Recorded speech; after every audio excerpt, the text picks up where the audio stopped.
We are live. I guess. I don't know. Well, that's what it says, at least for me. I guess, Louis, are you running today? I know you've got something Um, to talk about. I wanted to at least talk about the work I've been doing on OSGi and Cool.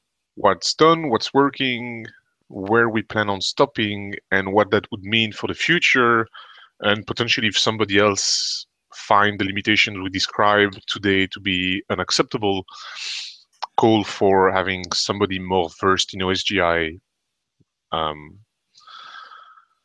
configuration and stuff to help us move forward. Um, so, um, in short, so what I've been doing is I've been integrating the Gradle OSGi plugin into the shaded jar we produce so that we have the proper export package, import package definitions for the full Ehcache 3 jar. I've decided not to do the same for the modules jar because the goal is not to consume these for the moment. We'll, of course, may have to revise that in the future if we decide to have more broken down um, distributions.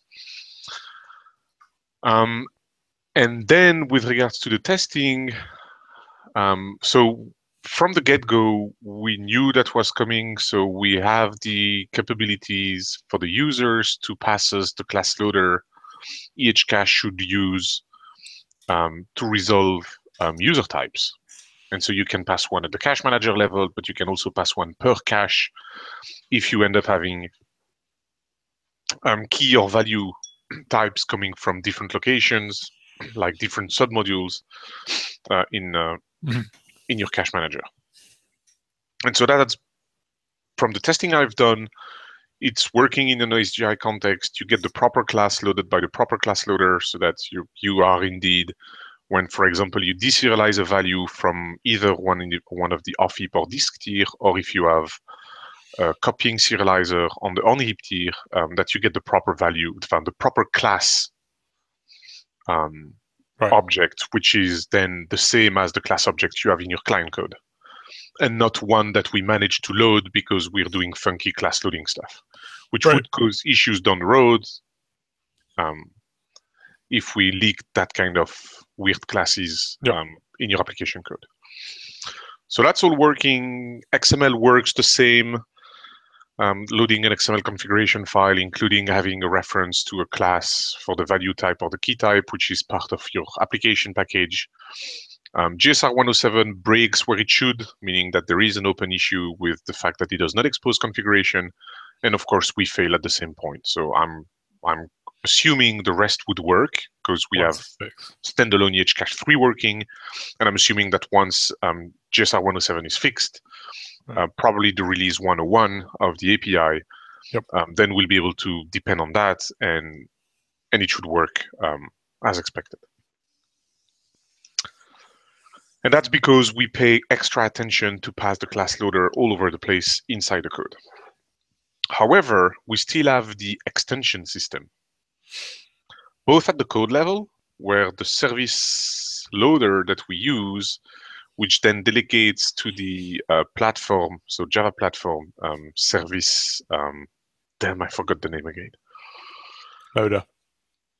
No, that's the name Oh yeah, the service. So we have the service locator inside They have the service Ehcache, loader, which delegates to the service loader. Yes, exactly. And so there, if you decide that you want an extension, which would be automatically loaded by us because we would use the service loader to find the proper factory to instantiate your service based on the service configuration you pass us. That would probably be a problem in an OSGi environment, but we don't think it's a big issue because instead of passing us the configuration, if you were to pass us the instantiated service, where you'd have passed the configuration in its constructor, you would have the exact same result without needing to depend on the service loader mechanism. Right. So there is a workaround for that. Cool. So we don't think that's really a limitation. And so we're probably not going to work on making that OSGi compliant by having some kind of OSGi bundle activator that would replace the code doing that by code doing the proper OSGi lookups. Which we could do, but we just don't think it's worth doing now. And before going down that path, we would need feedback from the community that you are using us. I mean, you are using Ehcache 3 in an OSGi environment and wanting to define your own custom services to be dynamically loaded and stuff. We don't have much confidence that anyone's going to do that, let alone exactly. sex with the small set of people who are using OSGi. Yes, exactly. And obviously, I guess if they wanted to get this to work, they could always just bundle everything inside of one single OSGi module. And you can always rebundle everything in a single bundle, and then it works. That way. Yes. Cool. So then you've got the XML level, where there you can add kind of in the same way service extension in the XML configuration. And there we've got the exact same problem. We use, again, the service loader to find these. And so we have the exact same limitation that I described. The exact same solutions. Well, actually, no. You don't have a solution because you can't really pass a running instance of the service to the XML configuration. So you only have the solution Chris mentioned, which is to repackage everything. So we know it's not perfect. We know there are limitations, but today we believe these limitations are not real use cases as of today. And if somebody needs that, we'll be happy to take contributions on that front, especially as it will probably require a bit more OSGi knowledge than the one I just learned these last few days. Cool. So. Yes, and I think OSGi is enough of a niche that leaning on support from their community to extend things like this is probably acceptable. It's good for, so for example, one of the big usage we expect is if one day we manage to be, again, as today, the default Hibernate second level cache provider. Hibernate is OSGi enabled, so we should just keep working in that context. Right. And we know we have other users that use Ehcache in an OSGi environment. So having Ehcache 3 be OSGi ready made sense. I mean, makes sense, and we're doing it. Having Ehcache 3 extension mechanism that are mostly designed for internal use today be OSGi ready, that's just, we ain't gonna need it. I mean, I mean, if you wanted to do that, again, you use the rebundle. And to be honest, I think the rebundle is probably the right thing to do if you're assuming that you're using a static set of extensions. Yes. If you're, I mean, and then you're talking about, well, and the only people who really need OSGi stuff to work on the extension mechanism are people who are using a dynamic set of extensions, but they don't know the extensions that can be loaded in advance. And that's getting into a really, really specific use case. So, yep. So that's the current story about that. Cool. Now, with regards to dependency. So in Ehcache 3, we create a single bundle that has 2 mandatory dependencies for the moment. One is SLF4J API, which is the logging API we use everywhere. And the second one is OffHeap store, because we believe that as an Ehcache user, there is no reason you wouldn't use OffHeap today if you can do it. So the library is like really a compile time dependency, and Maven will pull it into your project's class path. Yep. If you do not use us inside Maven, no, you don't need it as long as you don't try to use an OffHeap store or a disk store, an OffHeap tier or a disk tier. But then we have other dependencies. One is, so we've added the transaction capabilities in Ehcache, JTA. So JTA is one optional dependency. Bitronix Transaction Manager is another optional dependency, which is the only transaction manager we've proven works today with Ehcache 3. Right. Then you've got, of course, Java X Cache API, which is clearly a dependency you may require if you want to use us in a GSR 107 environment as a GSR 107 provider. And that dependency, in turn, if you want to use us as a GSR 107 provider, requires you to have some common code that we use inside the upcoming Terracotta platform for doing all the management-related stuff. And so the way that the OSGi bundle has been created is it declares everything as optional, including off heap. The only non-optional dependency is SLF4J API, because that one is a must-have, period. Nope. But we don't think it should be too much of a surprise or a problem for anyone. I mean, Nope. it's OSGi ready and stuff. And so as a consequence of that, we also made off heap and that management model dependencies OSGi ready. So that gives you kind of the picture of the whole OSGi work that has been going on. I'm tweaking the last test so that I don't look too dumb when pushing that out, and it works properly in the Gradle build. But so the pull request should be out in the next 24 hours. Cool. So that's mostly it.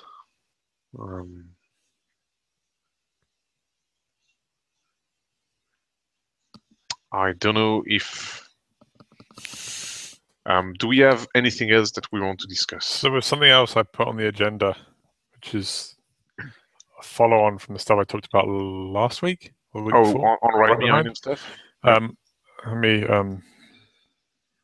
actually let me move things around on my desktop so I can share the right monitor. I just wanted to show you what config for threading is going to look like. Cool.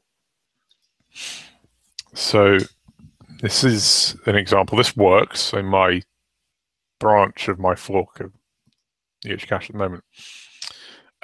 So the way you configure is, so this thing is optional. If you have, so so now that I've tweaked it a little bit and you ignore that thing. This is just a regular cache configuration. It's a cache of number to string, and there's a loader writer, and it's a test cache loader writer, and it's right behind. It's concurrency 1. There's a queue size of 10. It's non-batching, so it just acts. The queue acts decouples to turn this to handoff through the queue, so we can absorb transient spikes in load through the queue using the queue, but the right behind threads are constantly trying to push as fast as they can. So that should look familiar to anyone that was here when we talked about where you were. Actually, no, probably not. Actually, because we did. No, I think we discussed that. Okay, we discussed that after. Oh boy. Okay, so I should probably show that too. So there's two ways of configuring right behind now. So you effectively have when you configure. Okay, so let's forget the execute stuff for a moment. I don't know why it keeps. It's really annoying that it keeps doing that. It doesn't want to stay in the trunk. When you configure a cache with loader writer, you can obviously configure it with right behind, otherwise it's right through. When you configure it with right behind, you can set the concurrency. This is obviously concurrency is how many shards of right behind queue there are. You can set the queue size, which still maintains the old Ehcache 2x definition. This is the size of the queue on every shard. I'm not how happy I am with that as a concept, but it is what it is, and it's something we can easily change later, although you get into the interesting semantics of what do you do if this is like that, but we'll worry about that later if we change the definition. And then within right behind, you get two choices. You can either say it's non-batching, which is what I just described, where you don't batch, and you basically your threads are doing puts. The puts push into the queue, and on the back end, there's a for every shard, there's a thread that's constantly pulling from the queue and writing to the cache writer, or the cache loader writer in this case. And in that sense, yes, the queue is just acting as this sort of capped buffer that basically allows you to absorb big spikes in load without delaying the user threads, and let the queue absorb that, and then the right behind threads gradually drain the queue over time. The other thing you can do here is to say you want to do Ehcache, you want to do batching, and my IDE doesn't know where the schema is. So this is going to be really annoying. But you've basically got in here, you can choose. There's two things here. You get to choose the batch size. I might be using the wrong attribute names. I'm really sorry. I don't have the autocomplete working because it doesn't know where this. I don't have the XML doesn't have the schema location set up, so you can't find it. I could probably fix that, but whatever.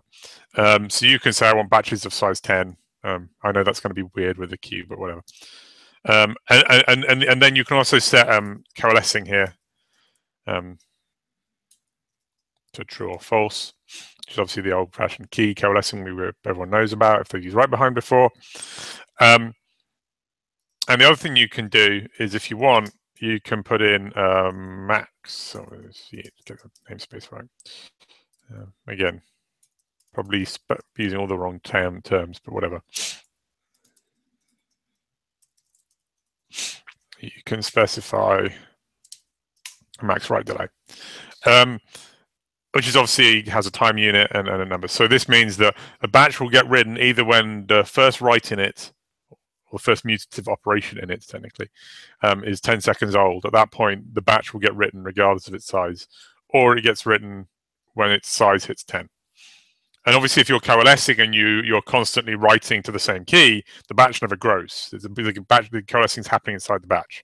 So if you constantly write to the same key, you're not ever going to hit your batch size. You're just going to hit the 10 second.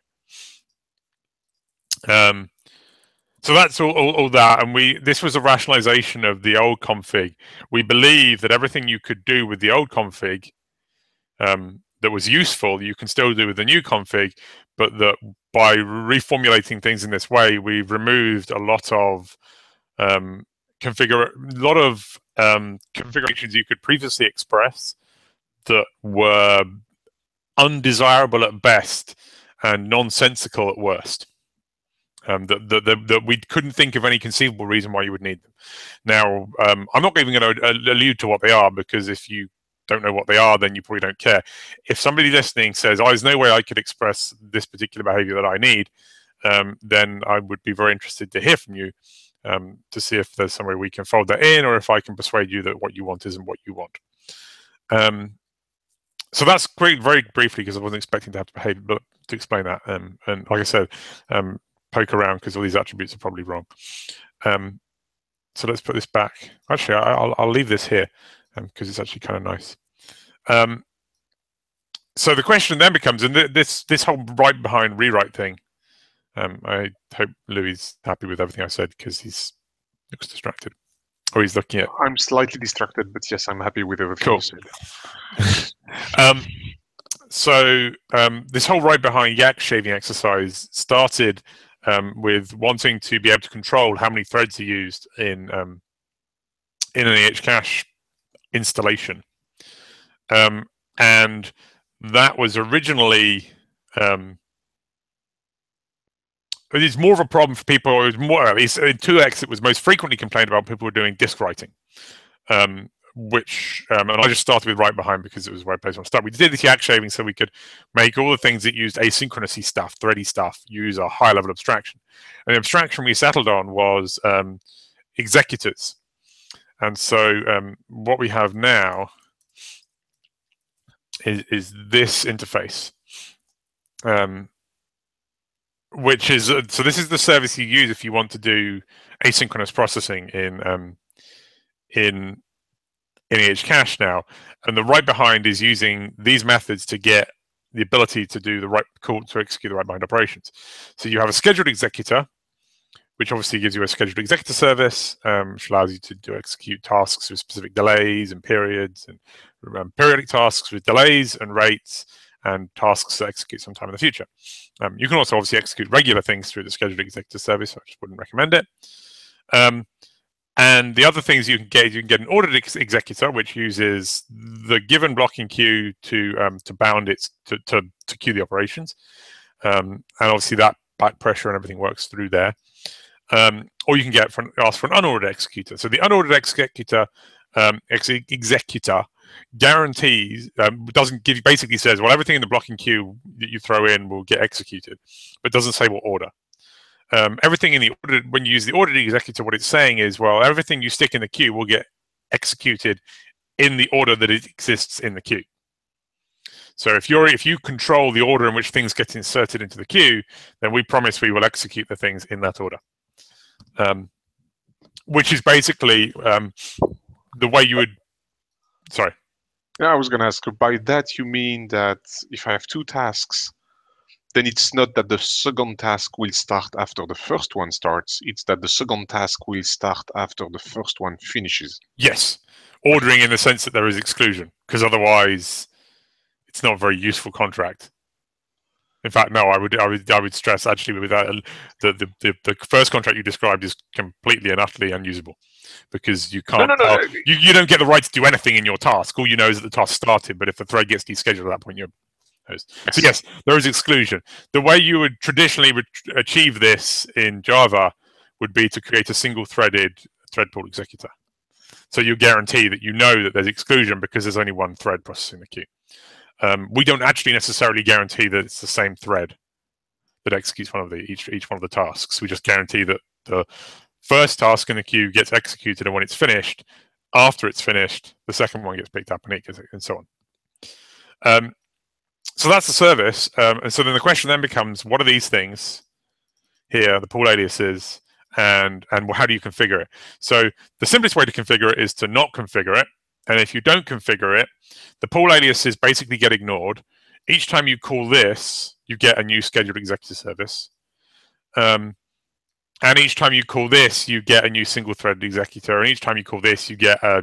I think you at the moment still get a single-threaded executor, but in principle, we could give you whatever we liked. We give you probably going to end up being something that's... Actually, it might be capped at the number of processes, but whatever. Not important. Those are the things that are really very interesting. Particularly, I don't think at the moment, I think anyone's going to use unordered executor amongst the internal modules, because at most everyone needs the guarantee of the ordered one. This is just here for completeness. The interesting example is how do you configure this? And it's easier to show you the XML for that than it is to show you the programmatic stuff, I think. So this is an example of how you configure it. So you configure it by defining thread pools.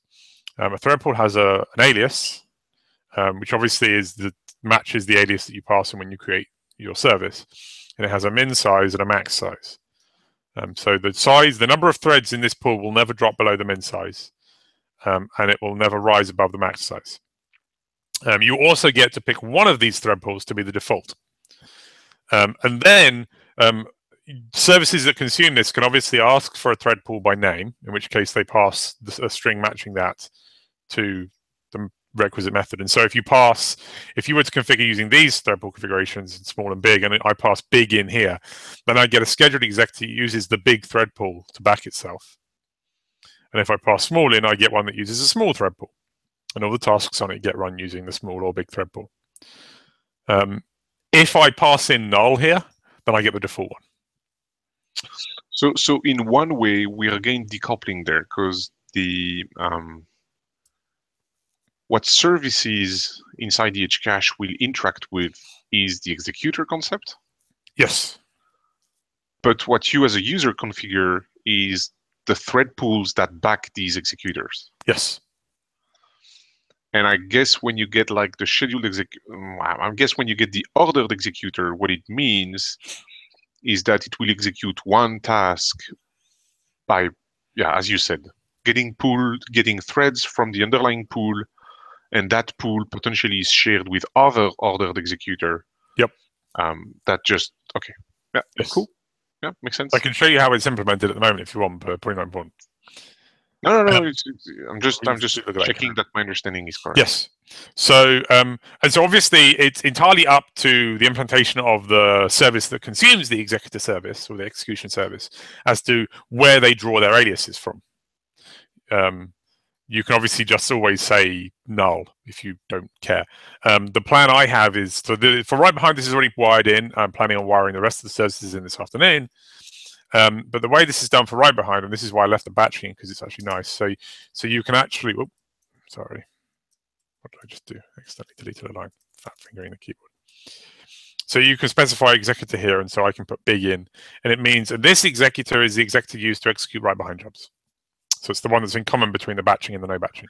And so it's again, you do the binding at the thread pool level, but the fact that write behind will want to use an ordered executor is the responsibility of the write behind service itself. The write behind implementation. Yes, and this is obviously this particular the fact that write behind is choosing to draw the alias in this way as its business. It could obviously decouple it because there's the execution service just knows the alias is passed. You could write. I could just say, oh well, by default, this thing always asks for the write behind pool, and if you don't have a write behind pool configured, then it fails. Yes, and you must have to do, and then you just force everyone to do that, and it'd be a weird contract, but that's up to the consumer. And then the batching has obviously because the batching needs to be able to schedule the execution of the batch when it expires, and so this thing, so you could do that. These are the correct attribute names, I think, at the moment. I'm not tied to them in particular. This hasn't been through code review yet, so they're sort of my first. And what does that mean in batching to have both? To have both? What do you mean? Both the executor and the schedule executor. So this is the one this is the thing that's actually executing the write behind jobs. This is the task that fires, because in order to implement this, right, the max write delay. Okay, got it. You have to schedule. So what happens is when a batch gets created, when you first create the batch, when you put the first thing into it, we use a scheduled executor to schedule the write of this batch 10 seconds in the future in this case. And then as things come in, it gets added. And obviously, if we fill it first, we're just going to fire it, and then we'll cancel the scheduled execution we had. But obviously, if it doesn't, then the scheduled executor fires. And I believe the way obviously I could actually look the code up now, but I won't. I believe that what's happening here is the scheduled executor doesn't actually execute the write behind job. It just fires the write behind job into the ordering executor. Which would make sense. Right, because it would have to, otherwise ordering would become a lot more complicated. Yes. So that's the way it works. Obviously, have a bunch of other things to configure. There's there's all the disk writer threads. They need to be wired up. There's the event listener threads that need to be wired up. The statistics stuff needs to be wired up. One nice advantage of this is that for things like the statistics service, and I know that there's some thread usage in OSGi,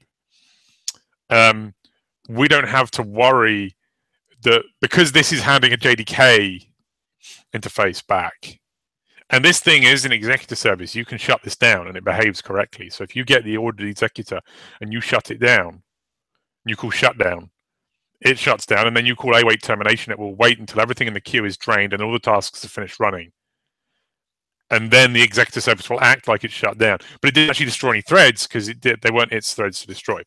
So the nice thing about that is it means when we're interacting with things like the statistics library and the OSGi store library, there may need to be some code changes in there to get them to work against the executor service, but it still doesn't add a dependency. It's just using the JDK. And they don't need to know where the executor service comes from. Yep, indeed. I think OSGi store's thread usage is pretty limited, and I know that the statistics stuff already uses an executor service and a scheduled executor service, so we should be all right on that front. So that's basically it. That's the direction I'm heading in. I hope to get it all finished. There's still some niggly details around the shutdown of a scheduled executor service that I need to sort out. But that's basically it. And I think that this execution service stuff should work well enough to be able for us to write implementations for things like Google App Engine. The one thing that I'm sort of on the fence of is whether I can contract that you're allowed to fail on these and what it would mean for the consumers. But it's not something I want to get into yet. But it does mean that we get that it's very easy to bind this, because obviously what you can do, if you just care about how many threads you've got in the whole thing, you can just do this. Just define one pool, min 0, max 16. That's it. You don't need to define anything here. Just take those out. it. Oh, sorry, you have to say this is the default, and that's it. It'll just use that port all the time. Cool. I think it makes sense. Cap token usage. I think it makes us.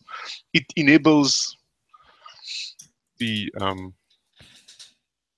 use of Ehcache and some kind of threading model on platforms that don't want us to do plain JDK thread creation. All right.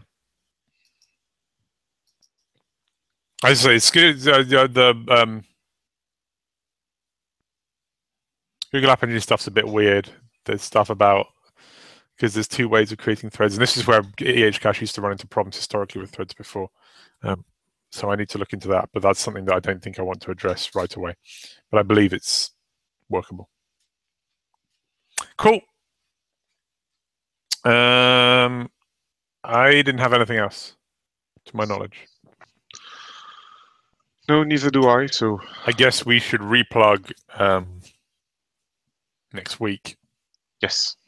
So let me get this right. I'll plug your session so that you can then plug Alex's session. Sorry, I have to look up when so Alex on Monday at 7 p.m., Chris and Brian Oliver from Oracle will be holding a bird of a feather session about JCache 2. There has been an email on the GSR 107 mailing list to try to